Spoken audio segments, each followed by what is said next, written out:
Bonjour à tous, on se retrouve du coup sur le podcast de Smart Body. Alors moi c'est Alexandre, je suis coach sportif depuis 2 ans et je suis aussi auto-entrepreneur. C'est-à-dire que mon activité ne s'arrête pas qu'au coaching, je fais d'autres choses à côté, notamment le fait de gérer des réseaux sociaux et pas mal de choses. Donc aujourd'hui c'est mon premier podcast, donc soyez indulgents par rapport peut-être à la qualité du son, à la qualité de mes interventions et ma manière de parler. C'est vrai que c'est la première fois, c'est tout nouveau pour moi, donc on va voir un petit peu comment ça se passe pour cette première fois. Alors comme vous l'avez peut-être vu, j'ai demandé pas mal de questions sur Instagram pour justement faire un espèce de questions-réponses. Donc aujourd'hui le but à travers ce podcast c'est tout simplement de répondre à l'ensemble des questions que j'ai eues. Des questions pas forcément que sur l'entraînement, pas forcément que sur la nutrition, des questions aussi sur moi, sur mon activité d'auto-entrepreneur et pas mal de choses. Donc on va voir ça aujourd'hui. Avant toute chose, j'ai envie aussi de vous tenir au courant de ce que je fais personnellement. C'est-à-dire que je pense qu'avant chaque podcast qui seront réguliers de manière hebdomadaire, je vous parlerai un petit peu de ma semaine, c'est-à-dire qu'est-ce qui s'est passé la semaine dernière pour moi au niveau de mes entraînements, de ma nutrition, puisque c'est ça le plus important.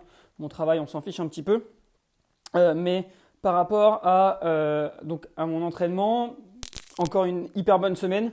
C'est-à-dire que maintenant, ça fait 4 semaines que j'enchaîne les très très bons entraînements. J'ai une motivation à l'entraînement qui est plutôt énorme.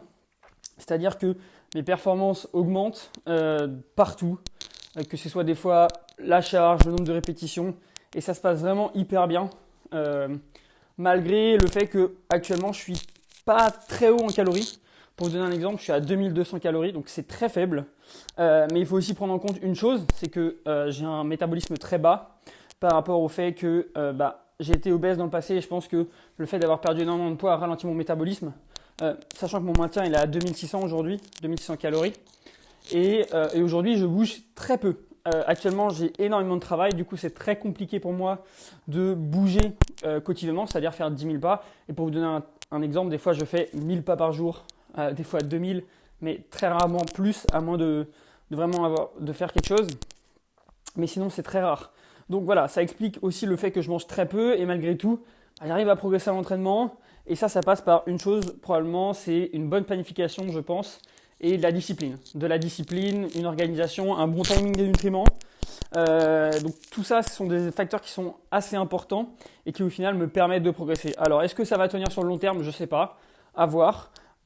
Personnellement, je pense que cette semaine-là qui arrive, je vais pousser l'intensité de mes entraînements pour me cramer, faire ma semaine d'overreaching, comme on peut l'appeler, c'est-à-dire une semaine de surmenage, et ensuite décharger la semaine prochaine pour faire une semaine de récupération active avec probablement moins de séances, moins de volume, moins d'intensité pour laisser mon corps récupérer. Pour vous donner un titre d'exemple, je sais personnellement qu'au bout de 4-5 semaines, je suis obligé de décharger.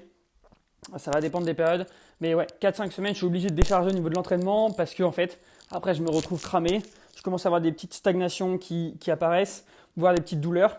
Et des fois, il vaut mieux accepter de stagner, ou c'est-à-dire redescendre un petit peu le volume d'entraînement et l'intensité pendant une semaine plutôt que de se blesser. Et puis aussi, ça nous permet aussi de progresser sur le long terme. Si on continue à pousser l'intensité, et à un moment, on va stagner. Et en planifiant des phases de deload, donc des phases de décharge dans mon entraînement, ça me permet vraiment de progresser sur le long terme. Donc c'est très important d'en avoir. Si vous n'en avez pas, c'est probablement que vous ne vous entraînez pas suffisamment intensément, parce que pour moi c'est très important d'en implémenter. Et je peux vous dire que j'ai jamais autant progressé que maintenant.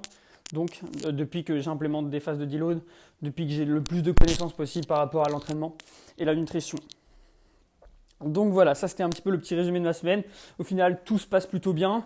Ça perd quasiment chaque semaine, même si j'ai eu un petit souci il y a 3 semaines au niveau de mon développé couché où j'ai eu une petite stagnation, une accumulation de fatigue. J'ai recyclé et au final, là, ça remonte progressivement. Donc maintenant, je pense que d'ici 4 semaines, je repasserai au-dessus d'où j'étais. Et je pense que je monterai encore plus haut. C'est pas forcément un souci. De toute façon, si votre entraînement est bien planifié, vous allez voir que vous allez pouvoir progresser très bien. Très très très bien. Si vous arrivez à une stagnation, on recycle et on continue. Et puis de toute façon, tout c'est sur le long terme. Donc c'est pas grave de stagner une semaine, c'est pas grave de stagner 2 semaines.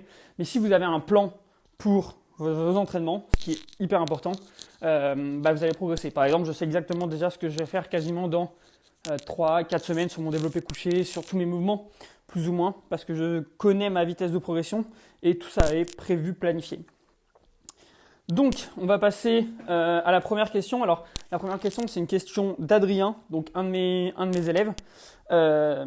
Lui aussi est auto-entrepreneur et en même temps, il a des cours à côté, donc quelqu'un qui bosse beaucoup. Concernant sa question, alors il me demandait quels étaient mes projets sur le long terme. En fait, c'est très simple.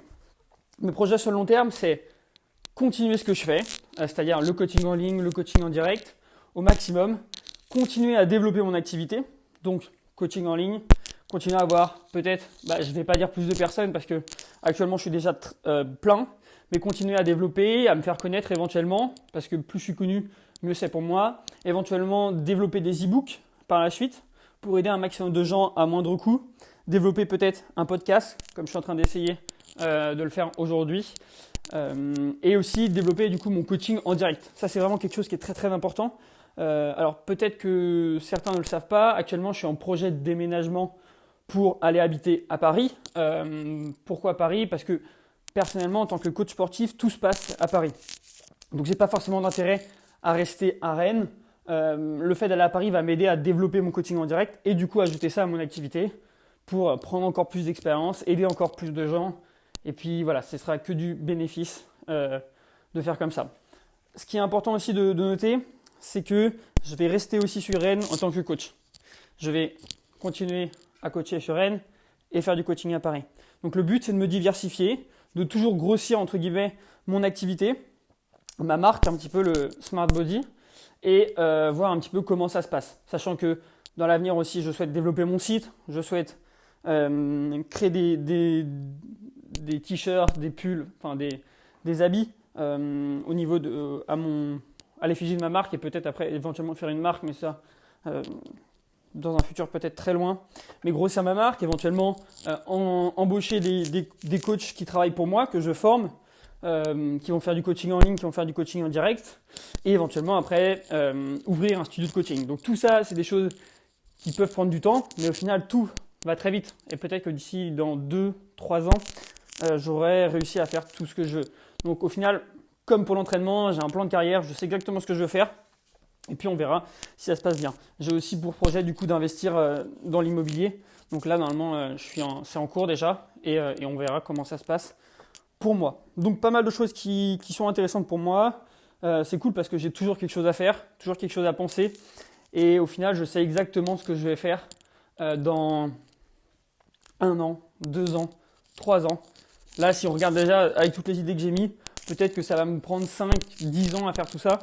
Et c'est hyper intéressant. Et d'ailleurs, un conseil personnel, si vous êtes auto-entrepreneur ou pas forcément, mettez-vous des objectifs et voyez sur le long terme. Si vous regardez que à 1 mois, 2 mois, vous n'allez pas forcément avancer. Donc ça, c'était plus la partie auto-entrepreneuriat, développement personnel, mais c'est mon point de vue pour vous aider. Alors, ensuite, on m'a demandé quels étaient les paramètres d'une bonne programmation. C'est assez complexe comme question parce que une programmation, il y a énormément de facteurs à prendre en compte. La capacité de récupération de la personne, son expérience, son niveau. Mais je vais dire que principalement, je dirais que c'est l'adhérence. L'adhérence pour la programmation. C'est très important d'adhérer à sa programmation, de bien aimer ce qu'on fait. L'autre point qui est important, si on est vraiment sur une programmation, on va dire, je pense que l'objectif de la question, c'est une programmation type force, peut-être. Il y a aussi le fait de ne pas commencer trop haut et de toujours être en sous-max. C'est-à-dire que le but d'une programmation, c'est pas de tester, c'est de construire. Et c'est-à-dire qu'on ne doit jamais, ou alors sur des phases prévues, venir tester un max. Par exemple, personnellement, je fais aussi des programmes de force pour des personnes, power building ou powerlifting, n'importe, ça va dépendre. Et on part toujours sur un sous-max. Ne jamais commencer avec les vraies charges à 100% de votre UNRM parce que vous allez vous cramer et vous n'allez pas progresser. Des fois, il vaut mieux commencer plus bas et tenir plus longtemps. Donc ça, c'est un conseil qui est aussi plutôt important. Et puis voilà, je pense que c'est les deux choses les plus importantes, c'est construire et pas tester, et l'adhérence. Après, comme je vous l'ai dit, il y a pas mal de choses qui vont rentrer en jeu, l'adhérence, la morphologie, le niveau, etc. de la personne, sa capacité de récupération, son travail, tous les facteurs externes qui vont être à prendre en compte, le fait qu'ils soient en surplus, en déficit calorique. Donc c'est beaucoup de choses à prendre en compte et surtout c'est personnalisable. Donc là je ne peux pas vous donner une réponse dans le sens où je vais dire qu'une personne peut-être je peux lui faire une programmation mais ça ne va pas maintenir, ça ne va pas convenir à une autre et la meilleure des choses c'est de tester. Par exemple, on peut voir que certaines personnes, des fois je prévois des cycles de 6 semaines, on voit qu'au bout de 5 semaines la personne est cramée, elle n'arrive plus à progresser, petite stagnation, on doit décharger plus vite. Au fur et à mesure, je commence à connaître les personnes, je sais plus ou moins quand il faut décharger, quand il ne le faut pas. Et tout ça, comme je vous l'ai dit, du coup, c'est personnalisable. Alors même si un coach, il y a des grandes règles, entre guillemets, on ne peut pas vous dire oui, ça va durer tant de temps, etc., etc. Parce que c'est très difficile à dire. De manière générale, on peut dire souvent qu'une femme pourra tenir plus longtemps qu'un homme et pour avoir une programmation peut-être plus longue. Mais voilà, ça reste des chiffres de manière générale et impossible d'être précis par rapport à ça. Ensuite, j'ai une deuxième question qui est, troisième plutôt, qui est plutôt intéressante. Ça va être l'échec en musculation. Est-ce qu'il faut y aller à l'échec en musculation? Alors moi, je suis partisan de l'intensité de l'entraînement. C'est-à-dire que je ne veux pas que faire du volume inutile. Beaucoup de gens à l'entraînement font beaucoup de volume d'entraînement inutile. C'est-à-dire qu'ils vont faire 10 exercices dans leur séance, 4 séries par exercice et voilà, c'est pas possible d'encaisser autant de volume si l'intensité est bonne, normalement. En fonction des exercices aussi, ça va dépendre, mais il faut savoir que l'intensité, quand on est naturel, je précise quand on est naturel, pas quand on est sous stéroïdes anabolisants, où là c'est différent, le volume compte plus que l'intensité. Au niveau de l'intensité, du coup, il faut savoir que c'est pour moi le facteur le plus important au niveau de la progression d'entraînement. Je n'ai jamais autant progressé depuis que j'ai commencé à mettre de l'intensité dans mes entraînements. Je n'ai jamais vu autant mes élèves progresser depuis qu'ils ont une très bonne intensité à l'entraînement. Et au final, mon meilleur conseil par rapport à ça, c'est faire en sorte que vos séries comptent. Ok ? Par exemple, si dans votre programme d'entraînement, vous avez prévu 2 séries d'entraînement. Souvent, c'est très faible pour la plupart des gens. Mais personnellement, je planifie des fois 2 séries d'entraînement sur un exercice. Ok ? Et vous avez 2 séries pour faire en sorte que votre exercice compte. C'est-à-dire que si vous loupez vos séries, tant pis. Il ne faut pas en rajouter. Ce n'est pas l'objectif parce que ça va être du volume inutile. Vous avez 2 séries, il faut tout donner sur ces 2 séries pour réussir et progresser. Alors ensuite, concernant l'échec, ça va être un petit peu plus complexe parce que ça va dépendre de pas mal de choses, notamment du niveau. Pour moi, si vous êtes débutant, je peux vous conseiller d'aller à l'échec sur les exercices sécuritaires. Pas le squat, pas le soulevé de terre, des exercices comme ça. Déjà, si vous êtes débutant, ils ne seront pas forcément dans votre programme. Mais pourquoi je conseille d'aller à l'échec quand on est débutant? Parce qu'en fait, on ne sera jamais réellement à l'échec en tant que débutant. C'est-à-dire qu'il y a beaucoup d'études qui montrent que quand on est débutant, on n'arrive pas forcément à forcer pour arriver au réel échec musculaire, au réel échec postural. C'est-à-dire qu'il y a eu des études qui ont été faites, par exemple sur le développé couché, pour vous donner un exemple. Il a été demandé aux pratiquants de mettre une charge qu'ils utiliseraient pour faire 10 répétitions. Au final, pendant leur exercice, ces personnes ont été encouragées à la voix, donc c'est-à-dire qu'il y a des chercheurs à côté qui ont crié sur eux pour les encourager. Et en moyenne, les personnes faisaient 4 à 7 répétitions de plus que les 10 répétitions. C'est-à-dire que ces personnes se situaient à plus ou moins 4 à 7 répétitions de l'échec, de leur véritable échec musculaire. Il y en a même qui doublent le nombre de répétitions. Je crois que le plus haut, c'est 24. Donc tout ça pour vous montrer qu'en fait, les personnes sont souvent très loin du réel échec et pour arriver au réel échec, il faut vraiment, je pense, avoir une certaine expérience. Donc c'est pour ça que je dis ça et encore plus, ça se justifie encore plus chez les femmes qui, d'après cette même étude, sont encore plus loin que les hommes au niveau de leur distance par rapport à l'échec. Peut-être à cause de la peur de forcer. Je sais que ça se voit et je le vois personnellement aussi avec mes coachings. Mais voilà, donc c'est ce qui en ressort. Et dans ces cas-là, je conseille d'aller à l'échec plus ou moins sur les exercices polyarticulaires. Et quand je dis échec, en fait, ça va être l'échec perçu de la personne, ça ne va pas être le véritable échec. Donc c'est pour ça que je dis ça. Ensuite, pour quelqu'un qui est plus expérimenté, donc quelqu'un qui a plusieurs années de pratique en musculation, là, je ne vais pas forcément conseiller d'aller à l'échec. En fait, il va y avoir 2 situations. Si vous êtes sur des exercices d'isolation, alors il n'y a aucun souci à aller à l'échec. Si vous êtes sur des exercices polyarticulaires, Alors là, ça va être totalement différent. C'est-à-dire que dans ces cas-là, je ne conseille pas forcément d'aller à l'échec parce qu'on a une planification plus ou moins normalement. Et aller à l'échec pourrait réduire votre volume d'entraînement. On sait que l'intensité c'est important, on sait que le volume aussi c'est important. Et c'est surtout la surcharge progressive qui est importante. Donc, dans certains cas, aller à l'échec ne va pas forcément être très intéressant. Je vais prendre un exemple pour vous expliquer pourquoi. Parce qu'en fait, l'échec, si on va trop loin au niveau intensité, au niveau de l'échec, ça peut nous cramer pour nos séries suivantes. Et donc, au final, réduire notre volume d'entraînement sur la séance. Imaginons, au développé couché, l'objectif c'est de faire 3 séries de 10 répétitions. On va dire 4 séries de 10 répétitions. On va avoir 2 personnes. Une première personne qui va aller à l'échec sur sa première série, donc il va faire 10 répétitions, ça va le cramer. Donc après il va en faire 8, puis il va en faire 6, et peut-être que sur sa dernière il va en faire 4. Il aura été à l'échec à chaque fois, et au final il se sera cramé. Quand on fait le calcul, ça fait 10 plus 8 plus 6 plus 4, ça fait 28. 28 répétitions avec une charge X, n'importe. Une deuxième personne qui va en garder en réserve va peut-être faire 9 répétitions sur sa première série, puis 9 répétitions, puis 8 répétitions, puis 8 répétitions. Donc au final, ça va faire 9 et 9, 18 et 8 et 8, 16. On va être sur 34 répétitions. On aura plus de volume, plus de répétitions, parce que cette personne n'a pas été à l'échec. Et elle va être capable de faire des séries au final plus productives. Donc dans ces cas-là, peut-être ne pas aller à l'échec est plus pertinent que d'aller à l'échec.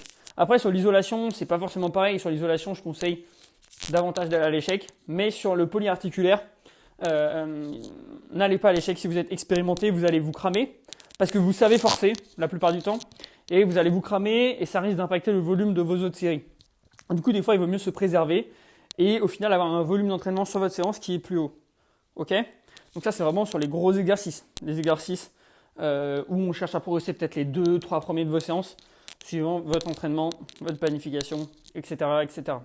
Ensuite, sur l'isolation, on peut éventuellement aller à l'échec, suivant les exercices aussi, suivant les points faibles, etc., etc. Mais il n'y a pas de souci à aller à l'échec pour moi sur des petits exercices, comme sur un curl biceps, etc. Sachant qu'on parle d'échec postural. C'est-à-dire, l'échec postural, c'est quand la technique commence à se dégrader. Quand la technique commence à se dégrader, on arrête l'exercice. Il n'y a pas forcément d'intérêt de continuer. Voilà, donc ça c'était mon point de vue sur l'échec musculaire en musculation. Donc c'est quand même assez complexe et c'est très difficile de donner une réponse comme ça parce que ça va dépendre de la personne, de la situation aussi. De manière générale, vous pouvez voir depuis le début du podcast un petit peu que la plupart des réponses s'arrêtent sur « ça dépend ». C'est pour ça aussi d'ailleurs qu'on me pose à chaque fois beaucoup de questions sur Instagram et c'est impossible pour moi de répondre parce que la meilleure réponse que je peux donner c'est ça dépend. Après il faut que je personnalise les réponses, il me faut beaucoup d'informations et ça du coup ça passe éventuellement par les coachings que je propose. Donc voilà, ça c'était aussi un point que je voulais préciser qui est très important mais que je répète tout le temps sur mon Instagram, c'est ça dépend. On m'a aussi demandé la différence entre CrossFit et musculation. Alors la différence elle est assez simple. Moi personnellement je ne suis pas fan du CrossFit, je vais vous expliquer pourquoi. En fait en soi c'est très bien parce qu'il y a de la compétition, c'est hyper fun, l'ambiance elle est hyper bonne par rapport aux salles de musculation. Souvent parce que les gens sont là pour s'encourager, il n'y aura pas de différence. C'est pas comme en musculation où les gens vont vouloir que tu fasses moins bien, je trouve. Les gens vont être là pour t'encourager et que tu fasses mieux, que tu les battes limite. Et ça c'est hyper bien, c'est une très bonne mentalité. Le seul truc que je reproche au CrossFit c'est le fait qu'il y ait la performance des fois au-delà de la technique. Et je pense que le risque de blessure est beaucoup trop important en CrossFit et c'est pour ça que je n'aime pas forcément cette pratique dans le sens où le but c'est d'aller le plus vite possible. Et donc des fois ça peut dégrader ta technique parce qu'on veut performer. Donc voilà, c'est pour ça qu'il faut faire très attention. Après il faut que ce soit très bien encadré. Mais je pense que si le coach est très bon, c'est possible du coup d'avoir une très bonne pratique du CrossFit. Attention quand on est débutant, bien sûr. Éventuellement commencer peut-être par la musculation ou à côté de la musculation pour aussi se renforcer. Mais voilà, c'est une très bonne activité et pourquoi pas, ça permet de développer des physiques très complets, endurants, forts, explosifs, etc. Après, il faut aussi prendre en compte que tout ce qu'on voit au CrossFit Games ou des trucs comme ça avec des physiques de personnes bodybuildées alors qu'ils sont crossfitters, probablement que ces personnes ne sont pas naturelles ou alors c'est des grosses génétiques et ne vous espérez pas à avoir un physique comme ceci si vous débutez le CrossFit, bien sûr. Mais c'est une très bonne activité. C'est une très bonne activité. On m'a demandé aussi que manger pour commencer une perte de poids avant la reprise du sport. Alors déjà, mon meilleur conseil, c'est de commencer le sport maintenant, ne pas attendre. très important. Pourquoi repousser au lendemain ce qu'on peut faire maintenant? Et ensuite, qu'est-ce qu'il faut manger? Il faut manger équilibré. Si tu démarres, je ne vais pas te conseiller de compter tes macros, même si au final, ça serait intéressant. Mais si tu démarres vraiment, ce que tu peux faire, c'est assez simple et que tu n'as pas d'objectif très précis, c'est de manger de manière équilibrée. Et manger de manière équilibrée, ça passe par 3 repas par jour, éventuellement une collation dans l'après-midi, avec 3-4 portions de fruits et de légumes par jour, avec une source de protéines à chaque repas, donc matin, midi, soir, éventuellement une sur ta collation, et avec plus ou moins à chaque fois pour organiser tes repas, ce que je te conseille d'avoir, c'est un quart de ton assiette en féculents, la moitié de ton assiette en légumes et un quart de ton assiette en protéines. Protéines de qualité, donc de la viande, du poisson, des œufs, etc., etc. Éventuellement des petites sources de lipides, ça va dépendre de comment organiser ta journée, mais ça peut être aussi intéressant, notamment l'avocat, des oléagineux, etc., etc. Et voir comment tu réagis. Peut-être tester cette alimentation pendant 1-2 semaines. Et si tu vois que ton poids ne bouge pas parce que ton objectif c'est de perdre du poids, et dans ce cas-là, tu baisses peut-être des quantités de féculents ou alors tu baisses des quantités de lipides, mais tu essayes de garder plus ou moins constantes tes quantités de protéines. Donc voilà, ça c'est un autre petit conseil pour commencer. Après pareil, c'est très difficile de te répondre parce que ça va dépendre de tes goûts, de ton poids, de ton activité quotidienne, pas le fait de forcément faire du sport, mais de marcher, etc., etc.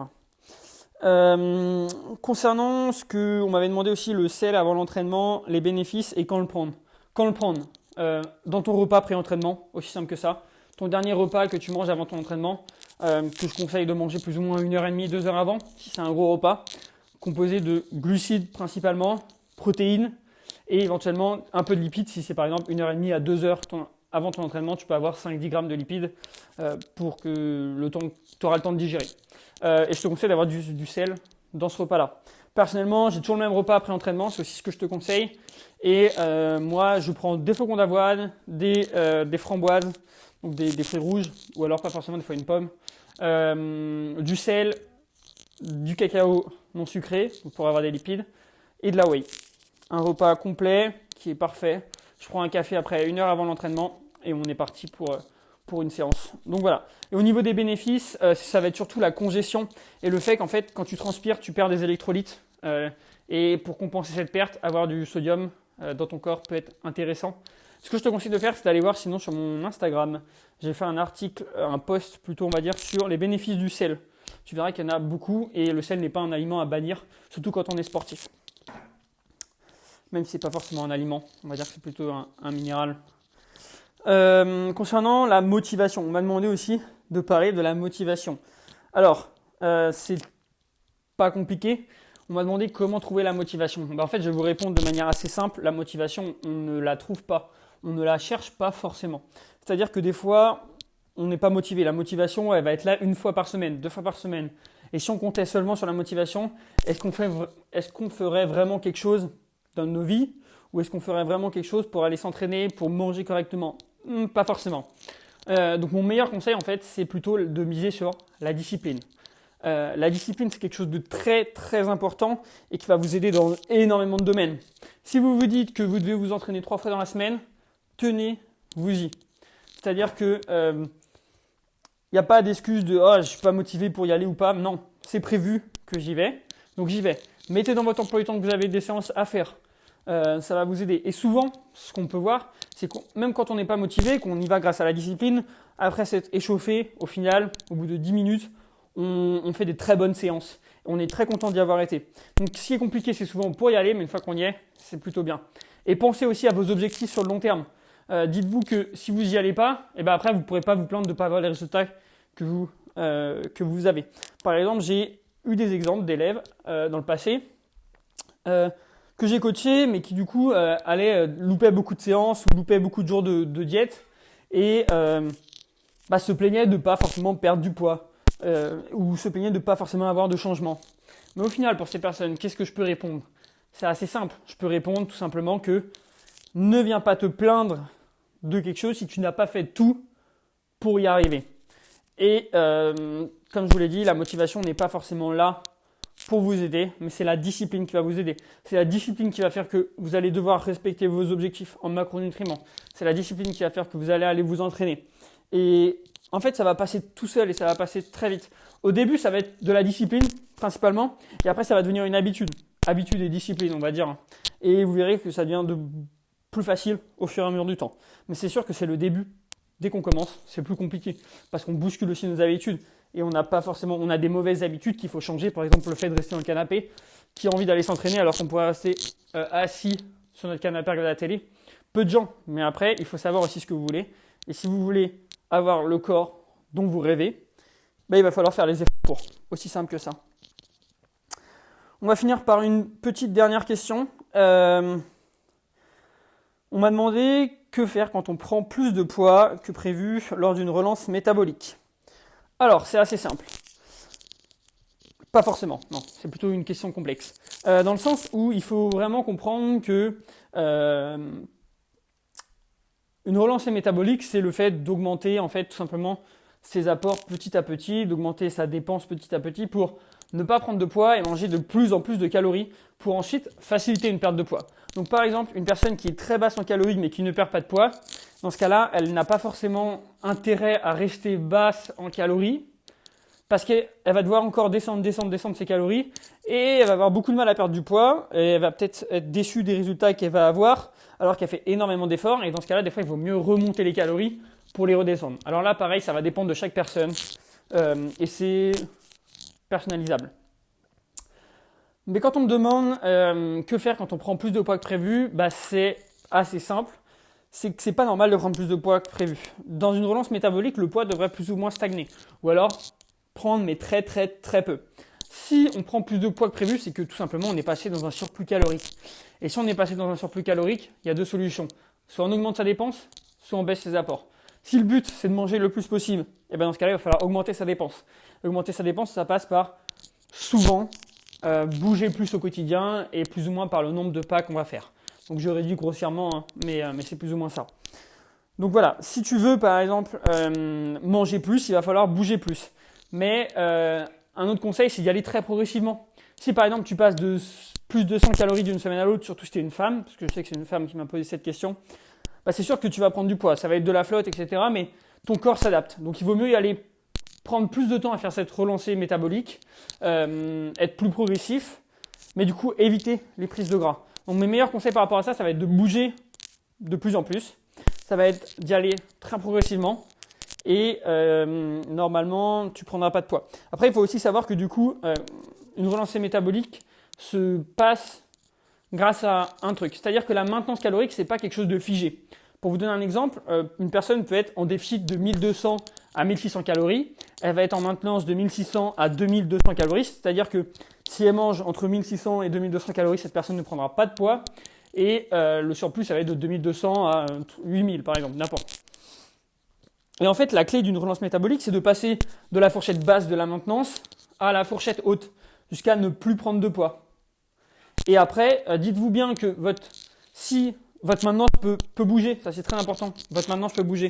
Mais ce qu'il y a à noter, c'est qu'elle ne bouge pas énormément, elle bouge, on va dire, de plus ou moins 10-15%, à moins d'avoir une énorme dépense au niveau du fait de bouger, tout simplement. Donc très important, de votre NEAT. Mais sinon, votre maintenance va bouger de 10-15%, sans compter, on va dire, toute activité sportive à côté. Et pourquoi cette maintenance augmente ? Cette maintenance, elle augmente principalement à cause du fait que vous prenez du poids. Puisque là, on sait que la maintenance est aussi liée au poids de corps. Donc tout ça fait que votre maintenance, il ne faut pas croire que celle-ci, on peut la monter énormément. On peut la monter un petit peu, oui, mais du coup, ça va passer beaucoup par le fait de bouger, de prendre du poids et peut-être avoir une bonne répartition en macronutriments aussi. Mais voilà, il n'y a rien de magique. Et la meilleure des choses, c'est si tu veux manger plus, bouge, vas-y progressivement au niveau de tes calories, pratique une activité sportive, notamment de la musculation qui aide beaucoup pour ça, et éventuellement un petit peu de cardio sans faire que ça, bien sûr. Mais voilà, c'est mes conseils par rapport à ça.